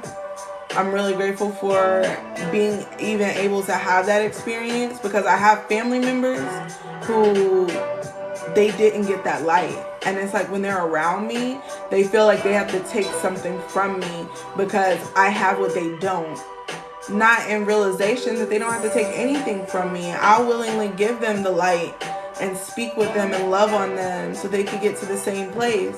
But they're not in that mentality and that understanding. So they're not going to be able to access that level of wealth mindset without getting rid of their poverty mindset while they have access to it. You know what I mean? And then it's like, damn. Like, I fully agree and believe that same idea. Yeah. And it's like, some people, you have to realize, like, some people don't believe in themselves enough to take a chance.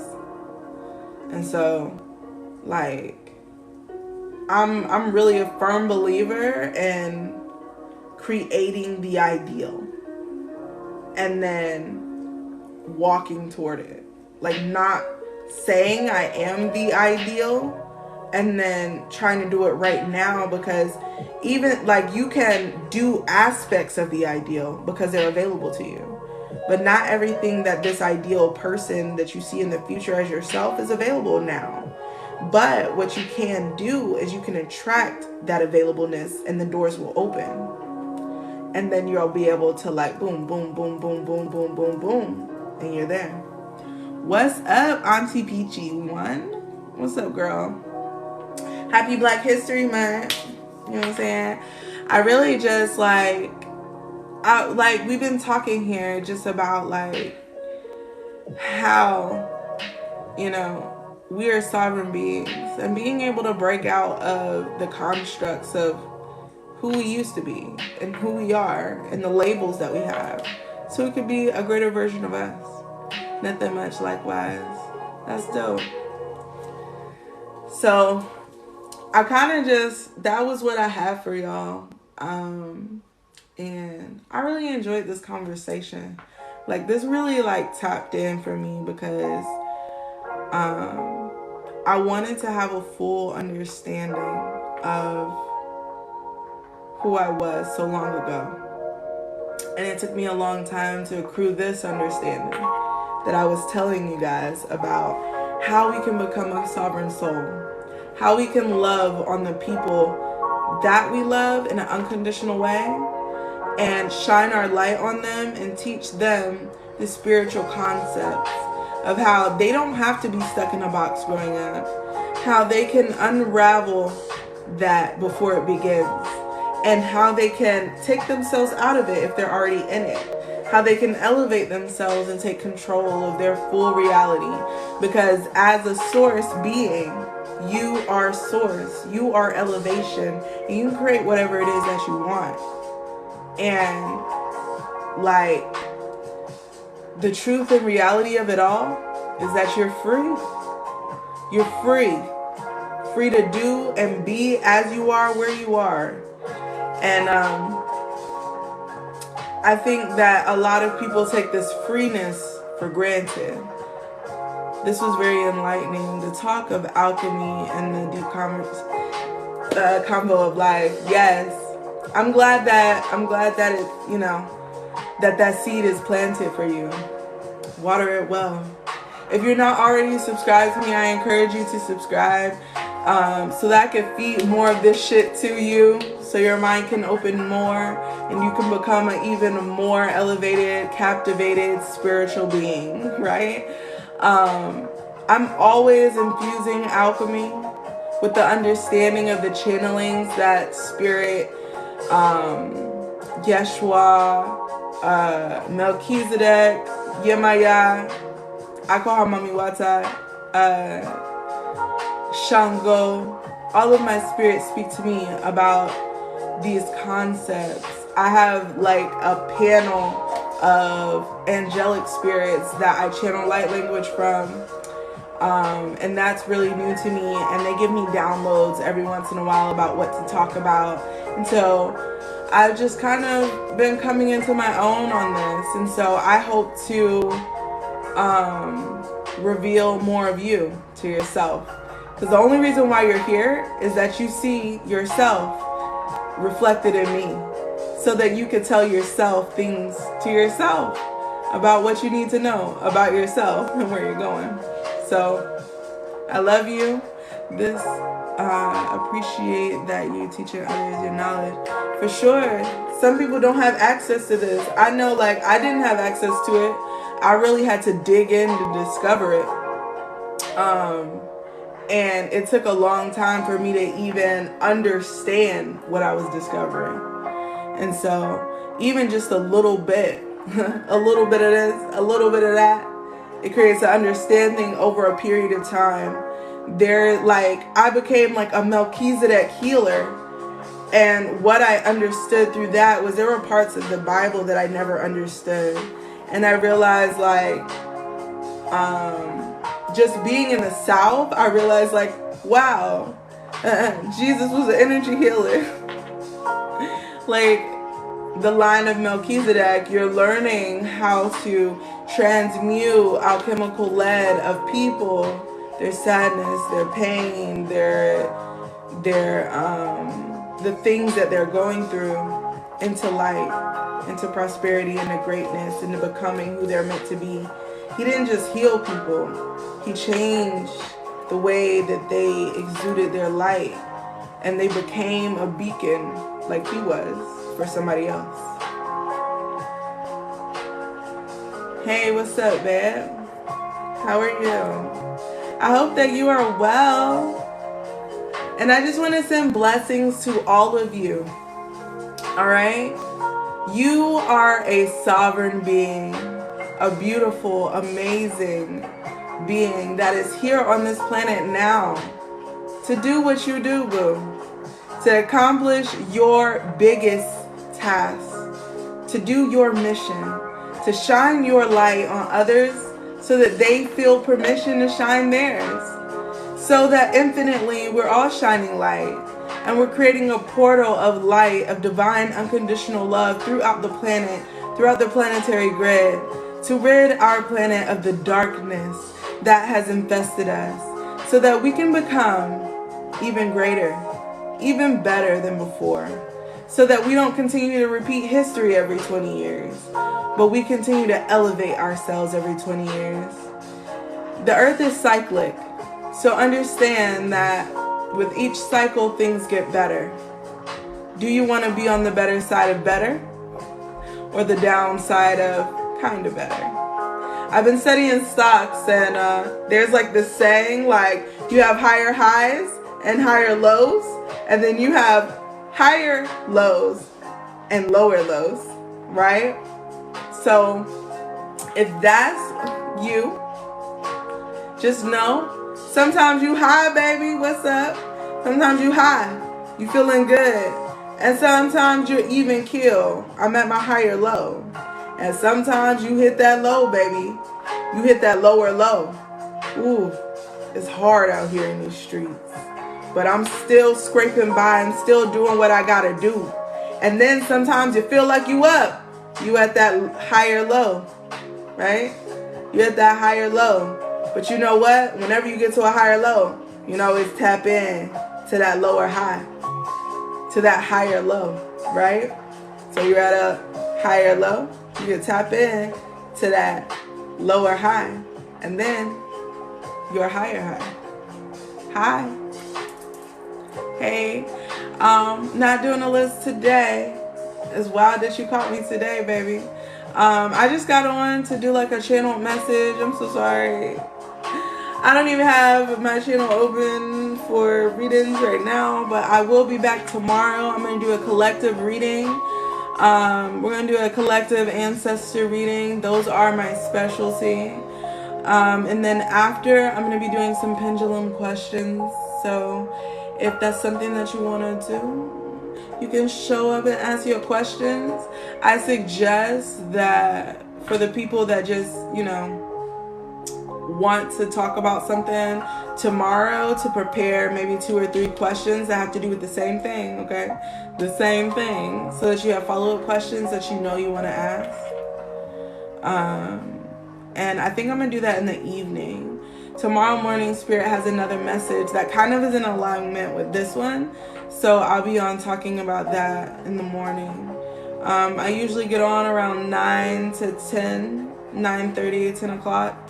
I've been waking up mad late to take my daughter to school, y'all. I'm usually on at 9, but I haven't been making it to the house till 9, so life. But I just encourage you guys, subscribe, and there's something that y'all like see value in, and the next live y'all can get in where you fit in, you feel me?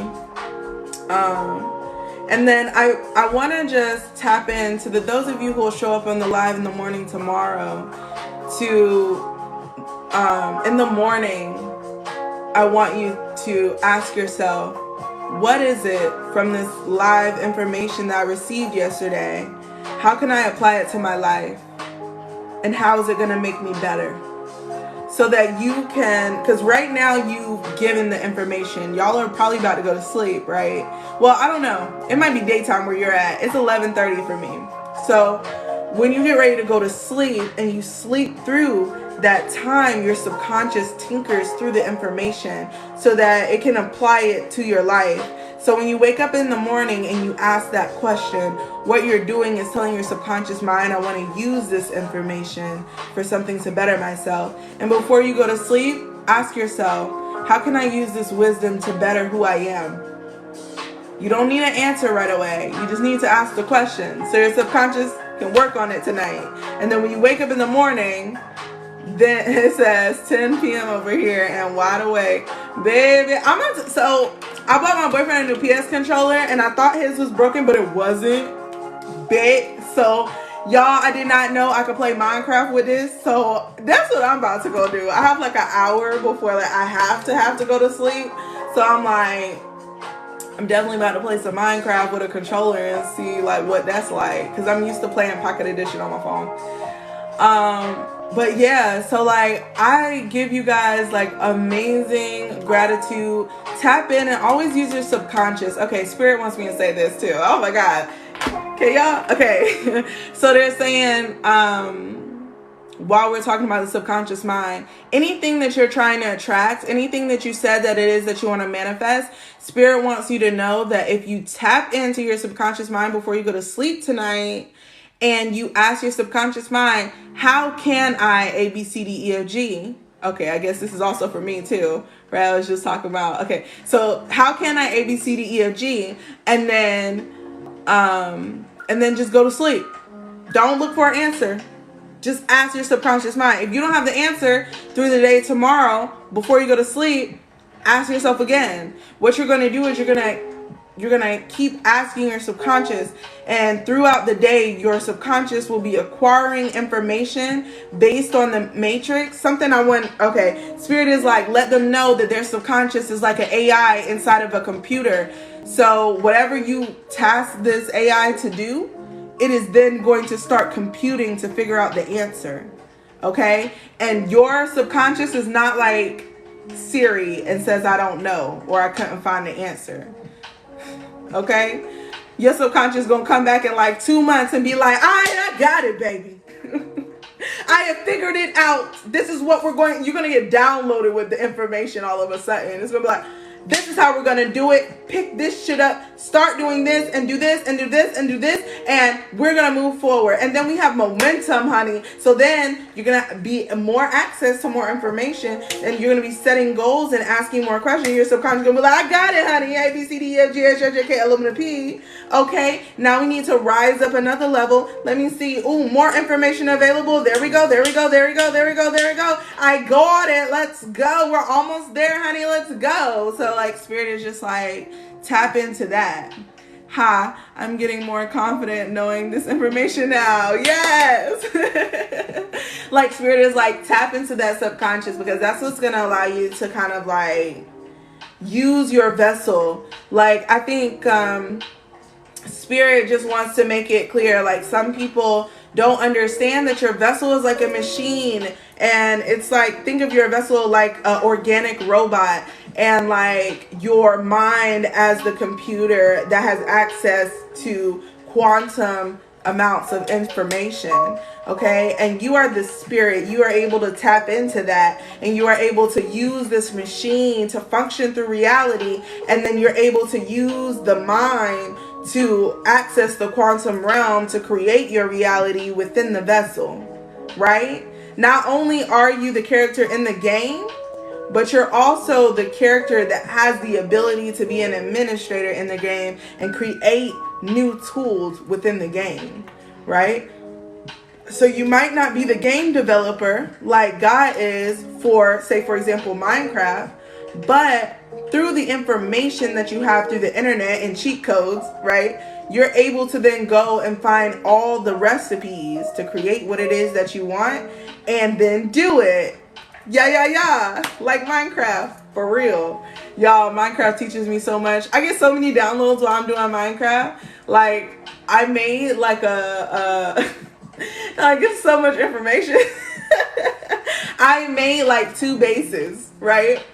And like one of my bases, like I covered the top in like glass so I could see down in it. And then I created like this bridge that went from the top of one to the other so the zombies couldn't get on it. And then I put like a trapped, like a Minecraft track on there so I can put the cart on there and like ride to my house. And now that I'm talking about this is like so embarrassing for me, because like but while doing this I was like, wow, this is exactly how I think about spirituality. Like, I spend a lot of time on one area and then I'm like, hey, that looks interesting, I'm gonna go over there and do that, and I just completely drop this thing and then I'm doing that, and then I'm like, wow, I have all this information, and then it's like, wait, these two things connect. Oh my gosh, now they're one big thing. This is so cool. I bet nobody has even thought about doing this the way that I'm doing it now. Oh my god, there are other people doing. Let me go over there and connect with them. Oh my god, this is so cool. I'm gonna figure out how to teleport. Hey, I gotta start playing my kids. My kids love it. Yo, like, something that you could always do is play with your kids, yo, and that shit is going to change the way you look at everything, because kids learn through play. So, and that doesn't change with adults. We learn through play too. If you play more than you, a lot of the times, play through core mistakes that you don't have to make because you made it in play, which there is safe. Ha, that's smart. Sam, I be feeling I'm bouncing around. Oh, okay, same. I feel like I be bouncing around. I do the same, but what I've realized is that, okay, you may, like, for example, I'm looking at this book right here, y'all. I don't know why it's triggering me, but like, imagine, right? And so all these little circles here are all the points in which I'm stopping and like creating information, right? But then there comes a point when it's like, wait, this connects to this, and this connects to this, and this connects to this, and oh my god, all of this information in here is a concept. And then these things in this way right here connect to these things over here. That's also a concept. That's also a concept. That's also a concept. And like, that's kind of like, and then I just be like, that's dope. And then I'm like, yo, and then Spirit is like, yeah, bitch, let me show you the whole backside of this shit. And then it's like, oh, you thought that was it? Let me show you the whole shit. There it go, right there. And then Spirit be like, oh, and look, it's gilded on the side. I have dropped the mic. Ain't I amazing? I'm like, y'all are amazing. And like, low-key tripping. Like, those showed me how to work this thing called the Book of Life. And that shit is so fire, bro. It's like a book, but it's like all the pages are blank. Like, when he first gave it to me, I'm like, there's nothing in here. And he was like, there's nothing in there because you haven't asked a question. But when you ask the question, the information appears. And then when the information appears, because I'm in the Akashic Records, there's also a book that comes to me. And then I'm able to open that book. And then it has all the information that is based on that one question, that one topic. And then it's like I have access to all that information. And like, there's also this thing that I do spiritually that I've been trying to learn how to do in the physical versus like the ethereal realm, is like, you can spiritually pull information out of a book and assimilate it into your spirit for your mind to interpret into the physical, which is really dope. Which is really dope. That's like a really like high level like tip, I feel like. But like, if y'all ever want to know that, we could have like a whole live about that shit, because it's like real deal Holyfield, you feel me? It's like a real it's a real step in the direction. But yeah, so I love you guys. I need to get up out of here because I'm definitely eating away at my time on Minecraft, you feel me? But I'm gonna be back tomorrow. I'm gonna have a message for y'all in the AM. I'm sure Spirit's gonna give me a download, because they're like, we're preparing you this message so you can give the message for tomorrow. And I'm like, okay, let me make sure I get on live and I say something. So I'm gonna have that for y'all. There's gonna be a reading. It's gonna be around 6 or 7. I haven't exactly figured out the time, because I have to get like when my daughter's situated after dinner, like I'm able to be on live for a little bit with her being occupied. So Probably be around 6 or 7 in the evening tomorrow. I'm gonna do a collective ancestor reading. So if you want that, come in. And then if you have any pendulum questions, I'll be on an hour after that to answer any pendulum questions. Okay. So yeah, I love you. I love that you are here. I love that you are able to be present. How can we book? I have a link in my description on my profile, and if you tap into that, it says book an ancestor reading, and when you click on that, it's going to take you to where you can book a reading for me. I have my intuitive readings. They're very long readings because it's a reading from your ancestors. They make an offer to your ancestors, and then we clearly speak with your spirit team. You're able to get as much information. I channel and I do pendulum work as well. With that reading, I kind of don't do the mini charges for everything. I'm just pay the one fee, ask all the questions for the amount of time allotted, right? And then I do love readings and the stuff that's offered on there. I also do coaching if you are trying to tap into your abilities there. So if that's anything, you can always inquiry me for coaching. You could schedule a coaching inquiry, but I suggest that you just hit me up in my DM.